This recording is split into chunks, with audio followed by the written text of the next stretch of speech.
What's the story, lads? Welcome back to GA Fan TV. I hope you're all keeping wonderfully well. This is, of course, the National Football League predictions video for this weekend's games, of course, taking place this weekend. Obviously, we have a number of games taking place across the four different Alliance Football League divisions, and I'm very excited for the final day of the league. I mean, who would have expected it? I know we still have our promotion playoffs and our relegation playoffs and potential league finals and division finals and whatnot, but yeah, you know, the final game of the group stages, and it's mad, you know, it's just flown by so quickly, indeed. And yeah, if you are new around here, hit the like button and subscribe if you haven't already. I would kindly appreciate it. And yeah, fair play to anyone who tuned into the live stream, obviously between Dublin and Kerry. Obviously did a live watch along stream, of course, for that game. And yeah, I'll be doing one again, of course, this weekend for Dublin and Galway. I will do other live streams, you know, for games that aren't just Dublin, but for the moment anyway, with the fact that I don't know if there's a bigger game this weekend than Dublin and Galway. Maybe Mayo and Meath. I don't know, I'm not sure. Maybe if people want to see that instead, let me know in the comments down below. But yeah, as always, like I said in one of my previous videos, I'm not showing the game. I'm just, you know, giving my reaction and my thoughts to the game live as it happens. Just a live watch-along stream, essentially. But yeah, look, listen, we'll crack straight into it. You've got Division 1 North. We'll start with Division 1 North. You've got Armagh versus Donegal and Tyrone versus Monaghan. Armagh and Donegal's a very interesting one. You know, you got Armagh on 2 points, Donegal on 3 points. There's really a lot on the line here. Like this, you know, this division is really wide open. It's all to play for. And Armagh and Donegal is certainly an interesting one. Like, there's definitely a lot on the line here. And to be fair to Armagh, like, even though they got beat by Tyrone, they definitely did show a lot of positives indeed. They played very well at times, and there was definitely a stage in that game where they really should have won the game. Like Stephen Campbell missing that penalty. I was impressed with Stephen Campbell at different times as well. Connor Turbot as well when he came off the bench.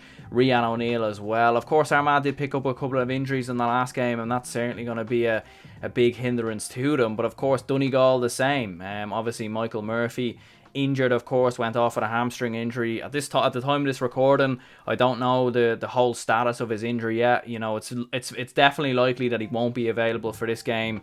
You know, you'd have to imagine Donegal are probably just going to try and get him up to speed by the time the championship comes around now.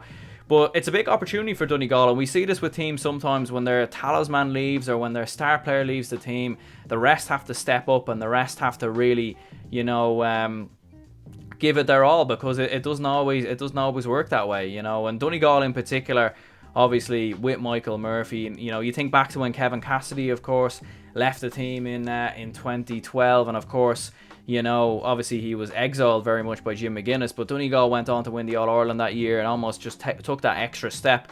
Maybe for Donegal, that's what they have to do now without Michael Murphy. The likes of your McBreartys, your Rushing Gallons, some of the other midfielders in that team as well really do need to step up indeed. And Donegal defensively, there was definitely a lot of worries in that game, of course. You know, the likes of Neil McGee, Brendan McCall looking a little bit suspect at times, Paul Brennan, who went off at half-time. But I am going to give Donegal the edge here. I think they'll bounce back. I think they have the quality, and the fact that they even bounced back to get a draw against Monaghan says a lot about their mentality, in my opinion. It says that maybe they're not going to roll over a bit like the Cavan game last year. They're going to fight. They're going to show their heart. And Armagh will certainly cause a couple of problems, but I'm going to go with Donegal to win this one by 2 points. You've also then got Monaghan and Tyrone, and like I said with Monaghan in the video last week, they're such a difficult team to speak about and a difficult team to predict.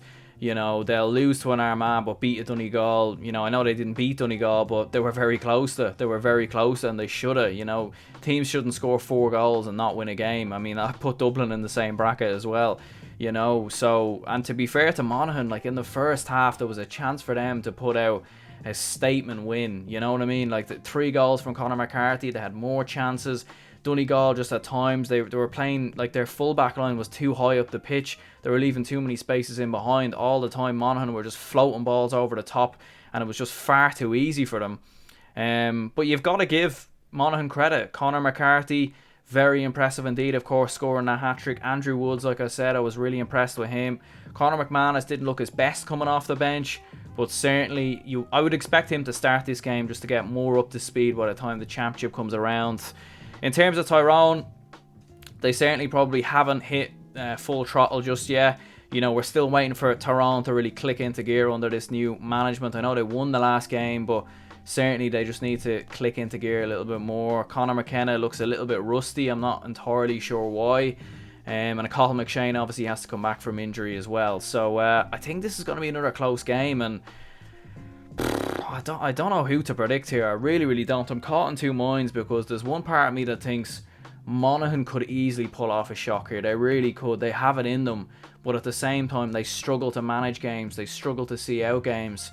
And Tyrone, do you know what? I'm going to go with Tyrone to win by 5 points. I feel like this is going to be the statement win for Tyrone. This is going to be the result where it really clicks into gear and people kind of sit back and be like, oh, that's why there was a bit of hype about Tyrone. So we'll go with Tyrone to win by 5 points. You've then got Roscommon and Kerry over in Division 1 South. I'm going to go with Kerry to win this one by 4 points. I think Roscommon, look, listen, they've shown... They've obviously got new kind of management in there, and Stephen Poacher who's come in. They showed a bit of promise against the Dubs. They had that early chance early on when I think it was Cathal Craig who ran through and fisted it onto one of the Murtas who hit the post, and but unfortunately against Galway it just didn't seem all there. I'm not too sure with Roscommon at the minute. They just need to kind of get more up to full speed. It's a tough one for them. They're in a very tough group, like alongside Galway, Kerry and Dublin. Always going to be very menacing and very challenging, and I'm sure they're probably going to rest a couple of players for this game. They're not going to finish third or second or anything like that, so they're in that relegation playoff already, so I'm sure they're going to try a few different things out, maybe try a few different players out, because obviously their championship game is against Galway as well. They go straight into that. They don't have another game against a Sligo or a Leitrim or anything like that to get them up to full speed. So for Kerry, obviously, look, listen, I mean, they certainly showed a lot of heart and desire in that second half versus Dublin. They had Dublin on the ropes. They incredibly probably should have won that game. If that game goes on for an extra 2 or 3 minutes, I reckon they would have. They're the only team in the past 12 months that's really shown a weakness in that Dublin side. Dublin just a little bit complacent in the second half at times. It was a strange performance, but we obviously know the worries with Kerry at their moment. The defence is the big issue. The likes of Tyke Morley and Jason Foley at times getting caught out of position in that Dublin game. David Moran didn't have his best game either. They had to bring Ronan Buckley on, who just offered a bit more of a defensive output. So it's going to be interesting to see what Peter Keane does here. But I would expect with the changes by Roscommon that Kerry will win this quite comfortably. The only reason why I'm going with only 4 points is because I can imagine Roscommon will play a blanket defence, so get men behind the ball. They'll really try and frustrate Kerry. And yeah, that's why I'm going to go with a 4-point victory for Kerry. You've then got Galway and Dublin, and this is another interesting one as well, of course. And obviously Dublin will want to bounce back from that poor second half performance against Kerry, and it might just be the kick in the backside that Dublin need. And sometimes I can imagine, like, if you're Dublin and you're the greatest team of all time in Gaelic football, and you don't really experience many situations where you get put under pressure. Like, Dublin just tend to glide through the majority of the matches they play by 10 to 15 points. And similarly to 2019 in that replay, and even against Mayo a couple of times where Dublin just needed a replay, they needed a draw just to kind of reset themselves, get themselves back into motion ahead of the next game. And that could have been what happens now. Against Kerry, they drew that game.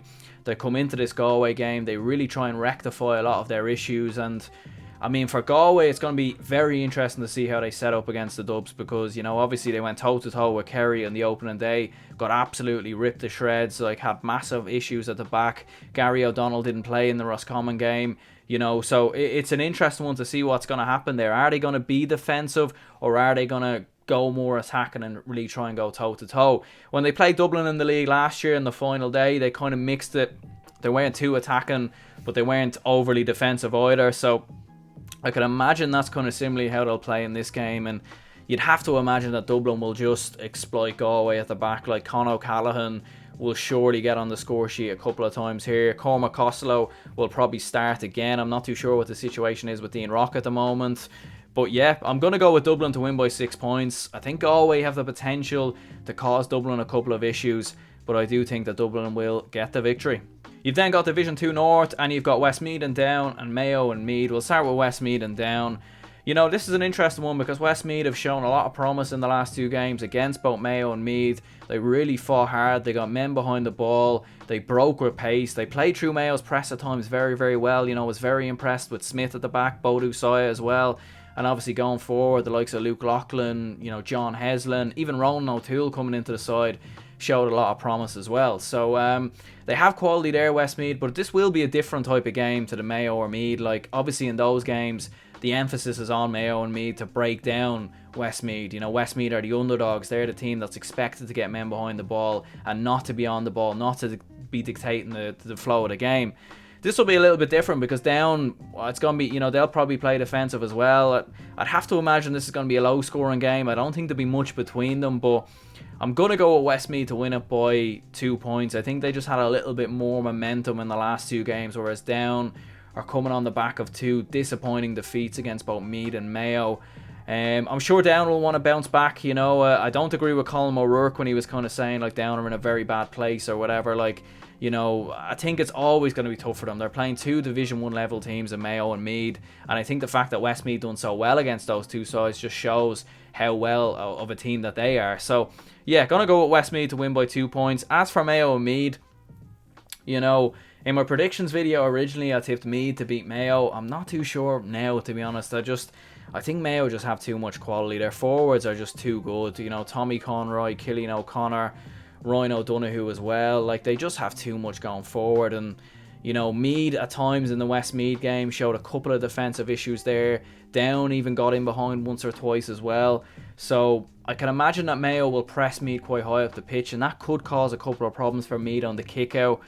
It's going to be interesting because if Meath can play through Mayo's press, like we've seen at times the goal chances that Westmeath were able to create, Meath are a side that always creates goal opportunities. They always get in behind. You've seen those goals by Cillian O'Sullivan. So, you know, I want to tip Meath to win this game, but my heart just tells me it's going to be Mayo. So I'm going to go with Mayo to win by 3, but honestly, it wouldn't surprise me if Meath wins this game. Like, they definitely have the potential to pull off a shock here.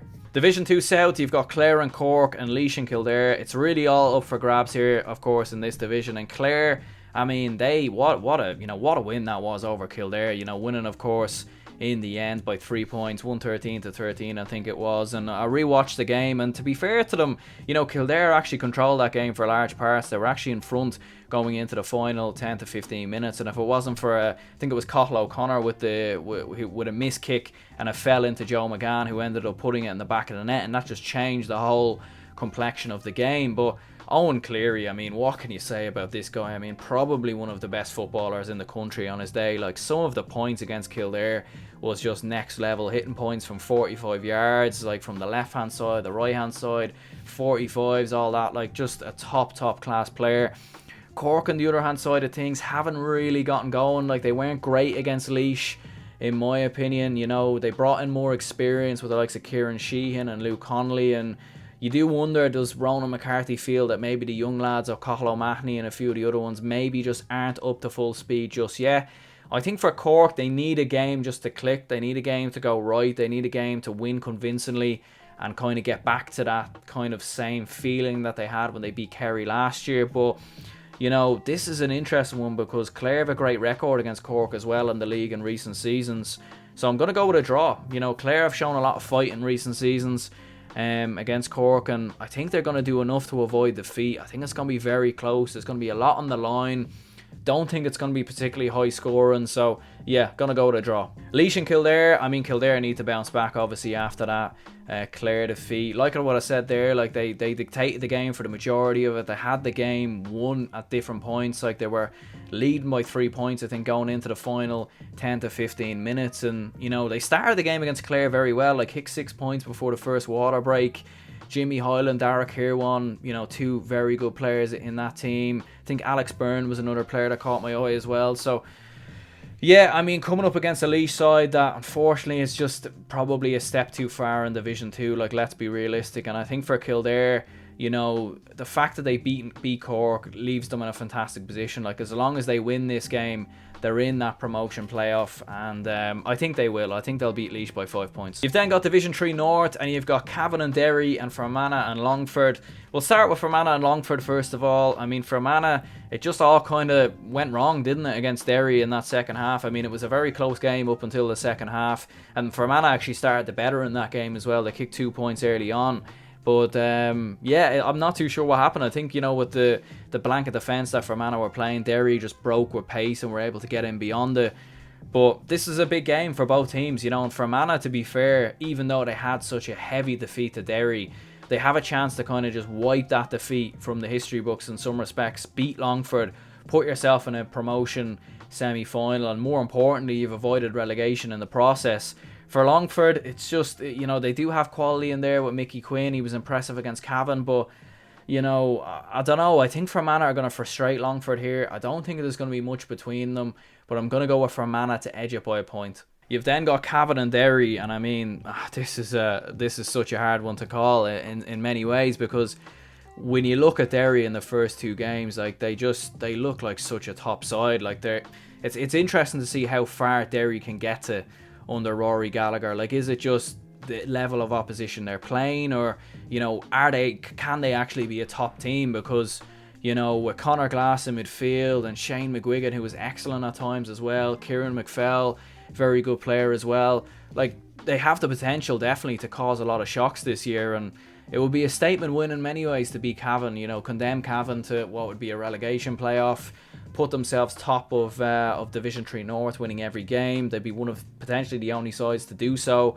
So that would be very impressive indeed. And for Cavan, I mean, they certainly haven't clicked yet. Maybe similarly to what I was saying about Cork, they need a win just to kind of click, just to kind of get the confidence up and all the rest. And they could win this game. They really could. And it's one of them things. Anytime you kind of write Cavan off like last year in the in the championship, they always kind of found a way to come back. So I think it's going to be very, very close. I really, really do. And I think there'll only be 1 or 2 points in it. But I'm going to go with Derry. I think they're just going to edge Cavan, in my opinion. And it's harsh on Cavan because, of course, winning the Ulster Championship last year, they're now going to be in a relegation playoff. But, I think that Fermanagh defeat, unfortunately, was just a big disappointment from a Cavan point of view. You've then got Division 3 South, and you've got Wicklow and Limerick and Offaly and Tipperary.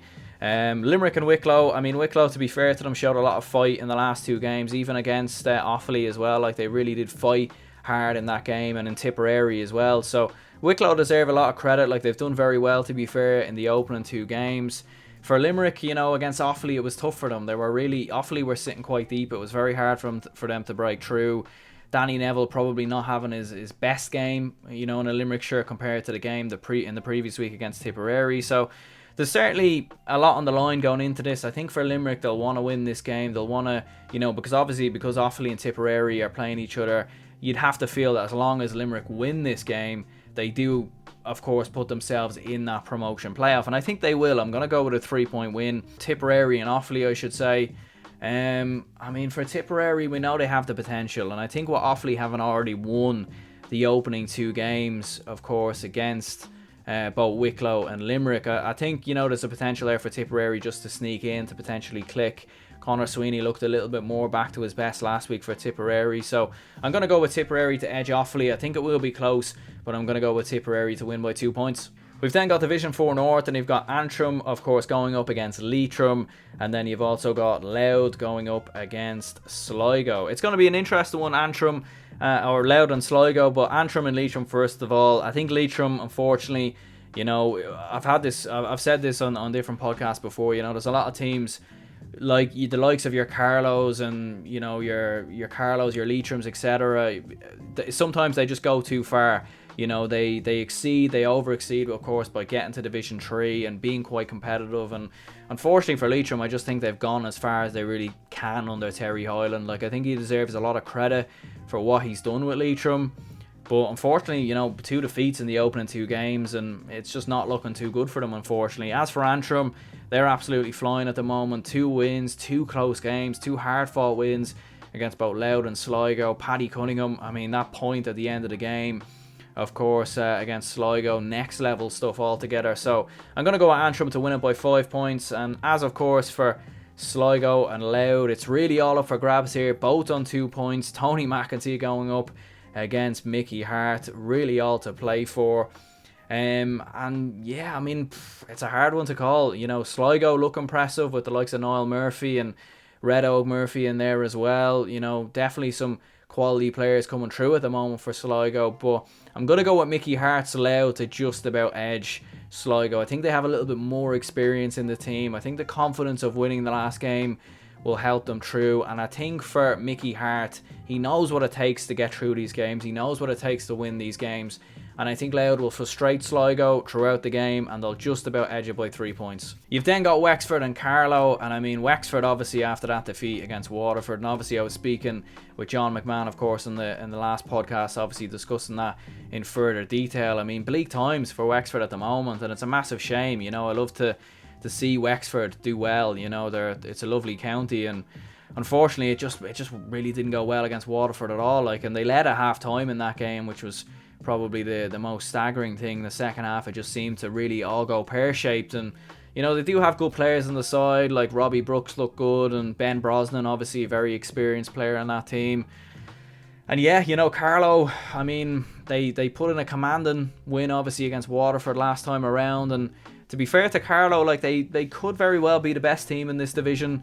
It's a hard one to know just yet. You know, they have a lot of different scores, a lot of experienced players in there. They seem to have turned the corner with the new manager coming in. So I'm going to go with Carlow to win by 3 points. But I think for Wexford, they really need a response. They need to put in a positive performance because, you know, there's still a chance for them to get into a promotion playoff. There's still a chance for them to get promoted. So, yeah, they need to win this game. I think they will show some positive signs in the game, Wexford. But I'm going to go with Carlow to win by 3 points. Anyway, lads, that's going to be the end of the video. Do leave a like and subscribe if you haven't already. Do stay tuned for more videos, of course, coming soon. There'll be a podcast coming out Friday with a former Dublin footballer. So, yeah, do have a guess maybe in the comments who you think it might be.